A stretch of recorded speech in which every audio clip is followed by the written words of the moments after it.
Le Club des entreprises de Provence a été créé effectivement par le conseil départemental en 2017. Pourquoi? Eh bien parce qu'il y avait cette difficulté entre les demandeurs d'emploi et les offres d'emploi d'arriver à se coordonner. Nous avions énormément un taux de RSI qui était très important sur le conseil départemental, et quand on leur posait la question, ils nous disaient mais on ne sait pas trop comment faire, on ne sait pas où déposer les CV, quand on dépose les CV on n'a pas de réponse, on ne sait pas comment se présenter.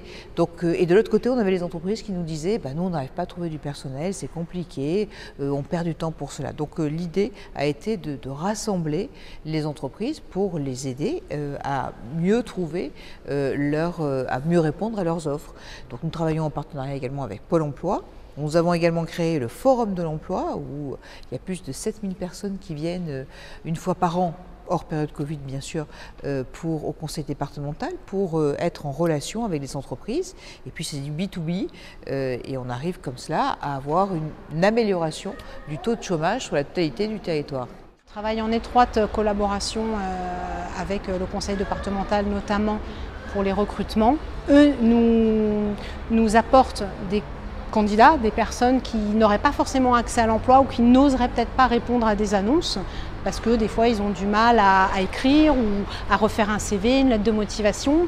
Et nous aussi on les aide en faisant des simulations d'entretien, recevoir des candidats pour les préparer sur des éventuels entretiens en embauche. Depuis 2 ans, les entreprises ont beaucoup de mal à recruter, donc elles ont souvent beaucoup ouvert leurs critères et elles sont prêtes à expérimenter aussi de nouveaux modes de recrutement. Donc nous on travaille beaucoup là-dessus, c'est comment on recrute à travers des compétences douces. Je vise vraiment quelques savoir-être et je sais qu'après je vais former mon collaborateur une fois que je l'aurai embauché, ou comment j'accompagne un collaborateur après son entrée dans l'entreprise. Donc il y a vraiment des évolutions de pratique. Suite de période de confinement et autres, j'ai perdu mon travail et du coup j'ai dû finir ma période de chômage. Je suis passé au RSA et post-Covid après forcément j'ai un petit peu de difficulté à trouver du travail et j'ai été convoqué par une assistante Pôle emploi qui m'a proposé une réunion collective pour un recrutement pour IKEA. Suite à trois réunions de présélection en entretien, ils m'ont directement proposé le CDI avec une période de mise à l'essai de 2 mois et demi.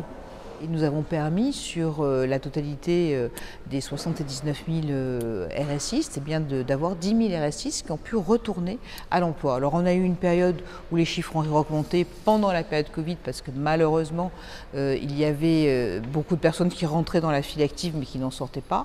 Mais là aujourd'hui on est revenu à un chiffre qui est de l'ordre de 69 000. Donc vous voyez on est arrivé à reprendre cette dynamique parce que nous avons un territoire où effectivement beaucoup d'entreprises proposent des offres d'emploi.